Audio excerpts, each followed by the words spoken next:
लोकसभा चुनाव 2024 की दहलीज पर खड़े हिंदुस्तान में चुनावी बिसात बिछने का सिलसिला शुरू हो गया है। अपने विरोधियों को शिकस्त देने के लिए सियासी दल जहां एक तरफ चुनावी रणनीति के नट बोल्ट टाइट कर रहे हैं, तो दूसरी ओर मौजूदा सांसद और टिकट की दावेदारी करने वाले नेताओं की धड़कनें भी तेज हो गई हैं। 2019 में प्रचंड जीत के साथ दिल्ली की सत्ता पर काबिज हुई भाजपा हैट्रिक लगाने की तैयारी कर रही है।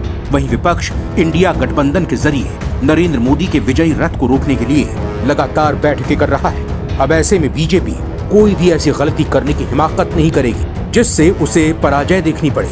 इसीलिए टिकट बंटवारे से लेकर चुनावी रणनीति बनाने में बहुत ही फूंक फूंक कर कदम रख रही है। जी हाँ, आप देख रहे हैं बदकही सियासत की, और हम आज बात करेंगे उत्तर प्रदेश के अवध क्षेत्र की उन सीटों के बारे में जिन पर बीजेपी ने 2014 और फिर 2019 में जीत दर्ज की, लेकिन जीत का ग्राफ गिर गया। 2014 के लोकसभा चुनाव में आई नरेंद्र मोदी के नाम की सुनामी ने सियासत के बड़े से बड़े योद्धाओं को धराशायी कर दिया। नरेंद्र मोदी का ऐसा जादू चला कि अवध क्षेत्र की 17 सीटों में से 16 पर बीजेपी ने भगवा ध्वज लहरा दिया। लेकिन कहते हैं ना कि सियासत में कुछ भी स्थायी नहीं होता, जिसका नजारा 2019 के लोकसभा चुनाव में बीजेपी को कई सीटों पर हार कर देखने को मिला। इस चुनाव में भाजपा को सिर्फ 14 सीटों पर जीत हासिल हुई।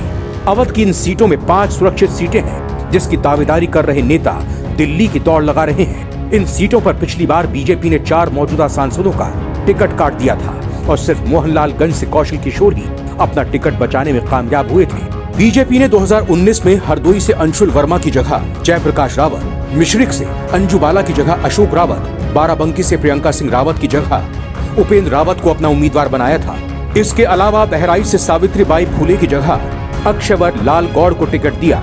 अब सवाल ये उठता है कि क्या दोबारा से भाजपा इन चेहरों पर दांव लगाएगी, क्योंकि इस बार उसके सामने विपक्ष की एक भारी भरकम टीम चुनावी हुंकार भर रही है, जिससे लड़ने के लिए बीजेपी को अपनी सोशल इंजीनियरिंग के साथ साथ ऐसी रणनीति बनानी होगी जिससे पार पाना विपक्ष के लिए आसान ना हो। जिस तरह से पिछले चुनाव में बीजेपी ने एक झटके में मौजूदा सांसदों को साइड कर दिया था, वैसा ही डर इस बार भी सांसदों को सता रहा है। शायद यही वजह है कि अपनी अपनी दावेदारी को लेकर नेता दिल्ली दरबार में दस्तक दे रहे हैं। कहा तो ये भी जा रहा है कि अवध क्षेत्र की इन सीटों के लिए बीजेपी ने एक खास प्लान तैयार किया है, जिसमें फिट न बैठने वाले सांसदों का टिकट कटना तय है। फिलहाल ये तो वक्त ही बताएगा कि किसकी दावेदारी पर बीजेपी का शीर्ष नेतृत्व मोहर लगाएगा और किसको बाहर का रास्ता दिखाएगा। इस बार की डगर भाजपा के लिए भी आसान नहीं होगी, क्योंकि देश के 28 दल एक मंच पर खड़े होकर भाजपा को सीधी चुनौती दे रहे हैं।